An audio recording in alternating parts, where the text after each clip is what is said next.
Donc, bien aimé, les gens maudissent leur pays. Kemboka, Oyo, et quoi avancer le sous-souté, Congo et Kobonga le sous-souté.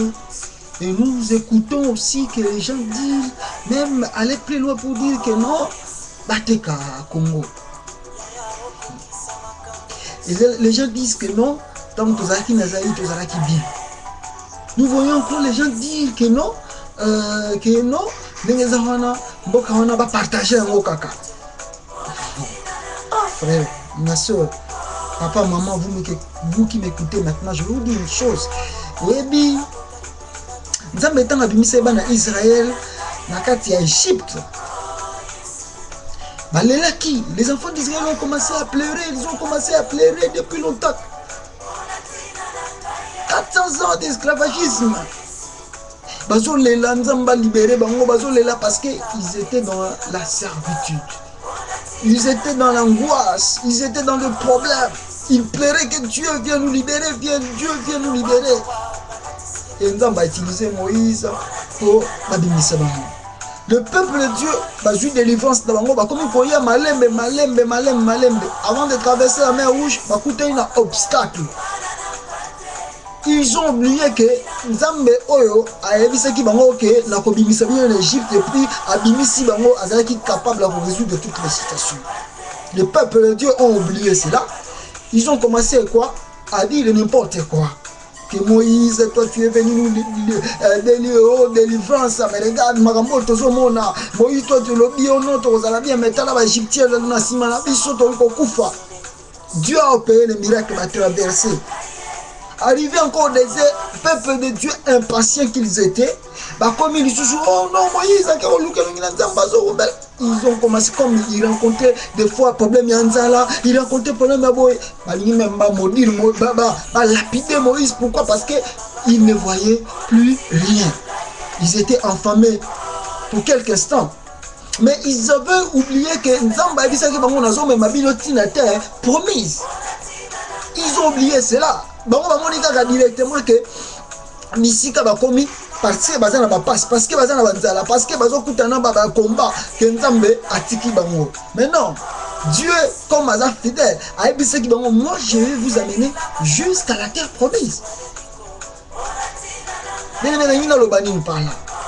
Quand toi tu t'élèves pour nous que Nzamba maudit comme tant que vous allez colobaquer, tant que vous allez écouter un colonial, tout ça là qui bien.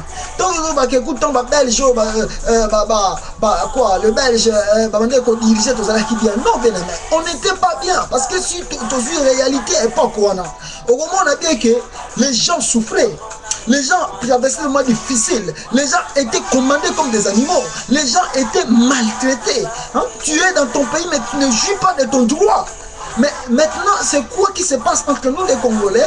Le fait que les pays, ils ont traversé un processus.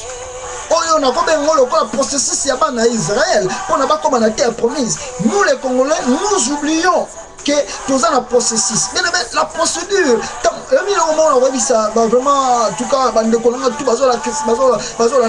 les hommes politiques, même les gens qui travaillent pour le pays là, je vous dis une chose, quand vous voyez que, même dans la vie personnelle, quand tu vois que tu es trop combattu, c'est que quand tu es trop combattu dans la vie, puisque notre pays c'est un grand pays, puisque notre pays c'est un pays qui doit faire beaucoup de choses, mais il y a un moment que jusqu'à aujourd'hui, le pays a toujours combattu.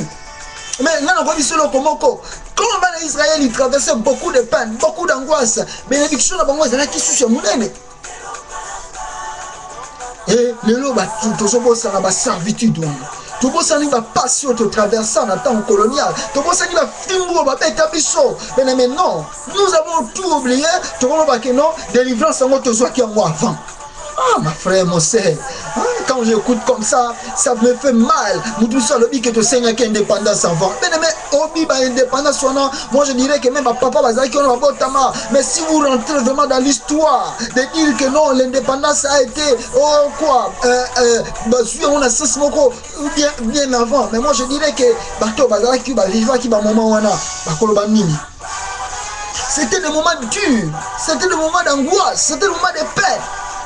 Et Nzambe, le coup là, Nzambe, ayoki kolela ba Congolais, ayoki kolela ba Congolais, et Dieu a agi si tu veux qu'on soit indépendance. Mais quand quelqu'un dit que notre Seigneur avant, c'était le moment où Dieu avait voulu que Piso soit indépendance dans le Congo. Et c'est que nous béni dans Nzambe parce que ils allaient grâce mon Nzambe appelle ça Biso. Ils allaient grâce mon Nzambe ça qui que tous à la libre, tous jouir na bénédiction ya Kachamba Cannabis. Alors, bien-aimé, il ne faut jamais dire que tout c'est l'indépendance. Il ne faut jamais dire que le pays est à la mode. Non. Au début, en Israël, quand ils sont sortis de l'Égypte, comme ils disent que non, Makambango, Dieu les a donné la délivrance. Nous avons pas de délivrance. Mais ceux qui sont très bien, ils sont Congolais, ils commencent à tous en Égypte. Quand je dis l'Égypte, je dis quoi? Nous demandons encore que tous ont le temps que d'esclaves. Tu commences à dire le quoi bahumbo. Tu commences à dire non, pas diriger Bisso. Non, bien aimé. Les enfants d'Israël, bien l'Égypte bien. Mais ils traversent des difficultés, comme le bac, non, tous sont en Égypte. Ils ont oublié tout ce qu'ils ont vécu en Égypte, bien aimé. Peut-être tu vivais au moment où on était. Mais il y a certaines personnes qui ont vécu ces moments. Ils savent quoi. Et Dieu nous a fait grâce, toujours indépendant. Faut te